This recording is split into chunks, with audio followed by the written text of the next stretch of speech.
আলহামদুলিল্লাহ গতবার থেকে এবার শৃঙ্খলা অত্যন্ত সুন্দর ভালো এবং সরকারের পক্ষ থেকে যে সহযোগিতা করছে তাও অত্যন্ত প্রশংসনীয়। বিভিন্নভাবে নিরাপত্তা বেষ্টনীতে আছে। আমাদের নিরাপত্তা তো প্রয়োজন নেই, আমরা নিজেরাই আমাদের নিরাপত্তা আল্লাহর কাছে চাই। তারপরে সরকার যে নিরাপত্তার ব্যবস্থা করছে সরকার কর্তৃপক্ষকে আমরা ধন্যবাদ জানাই।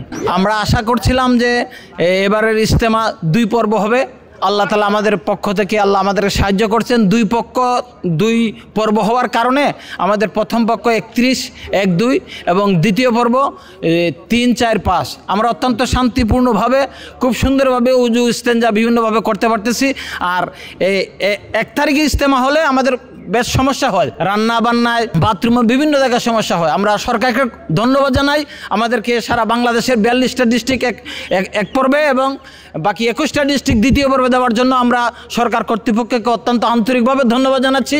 আমরা অত্যন্ত সুন্দরভাবে সহিভাবে এবং উজু ইস্তেঞ্জা নামাজ ভালোভাবে আদায় করতে পেরেছি। পর্যাপ্ত জায়গা রয়েছে এবং আমরা ইজতেমাতে সুন্দরভাবে রান্নাবান্না করতে পারতেছি এবং সবাই ভালো আমলগুলো ইবাদতগুলো সুন্দরভাবে করতে পারতেছি। हम कश्मीर से आए हैं, कश्मीर इंडिया से, और यहाँ पे आके बहुत अच्छा लगा और बहुत लोगों से मिल रहे हैं, दूसरे मुल्कों से मिल रहे हैं, आपस में बातचीत हो रही है, एक अच्छा माहौल है और इंशाल्लाह अच्छी की उम्मीद है। एक अच्छी मैसेज आ रही है पूरे जो मुसलमान वर्ल्ड है उसके लिए एक अच्छी मैसेज जा रही है, एक पॉजिटिव मैसेज है। আমরা বাংলাদেশি কুয়েত প্রবাসী, আমরা আরব ট্রেন্ডে আছি এবং আমাদের ট্রেন্ডে প্রায় 8 থেকে 10 আরব কান্ট্রি থেকে লোক আসছে, বাংলাদেশি প্রবাসী যারা। গতবার আমরা মুরব্বীদের যে শুরাই নিজামের যে মাতাতে যে ইজতেমা গত বছর একবারই হয়েছিল 3 দিনের, কিন্তু এইবার মুরব্বীরা মাশওয়ারা করে 2 ভাগে বিভক্ত করছে। প্রথম 31-1-2 3-4-5 তো হিসাবে একটু খোলামেলা সুশৃঙ্খল।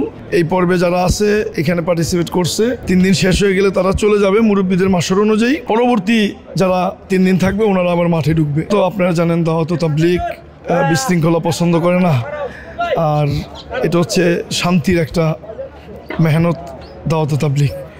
তো কিছু উগ্রপন্থী বা উশৃঙ্খল লোক কিছুদিন আগে যে মানে কাঙ্ক্ষিত ওদের প্ল্যানিং যেটা বাস্তবায়ন করছে, আমাদের নিরীহ কিছু সাথীকে মারছে। আবার 3-4 দিন আগে একটা সাথী অনেক দিন যাবৎ মেডিকেলে ছিল, সেই সাথীটাও মারা গেছে। আমাদের মুরব্বীদের এবং ইসলামের ভিতরে দাওয়াত তাবলীগের ভিতরে কখনো মারামারি হানাহানি, কাউকে বকাঝোকা করা, গালি দেওয়া এগুলি নাই। এগুলির থেকেই তো পরিত্রাণ হচ্ছে দাওয়াত তাবলীগ। যেই মানুষগুলো এলে আঁকাবাঁকা ছিল তবলীগের মেহনতের দাওয়াত পেয়ে, সেই মানুষগুলি এখন কি তসবিহ, জায়নামাজ, দাড়ি, টুপি এগুলি নিয়ে চলে। তবলীগ মানে হচ্ছে সুশৃঙ্খল।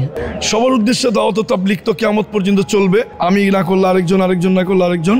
তো আমরা চাই এই ইজতেমা থেকে যাতে আল্লাহ পাক সবাইকে দ্বীনের দিকে ধাবিত করে, সহি দ্বীন বুঝার তৌফিক সকলকে দান করে।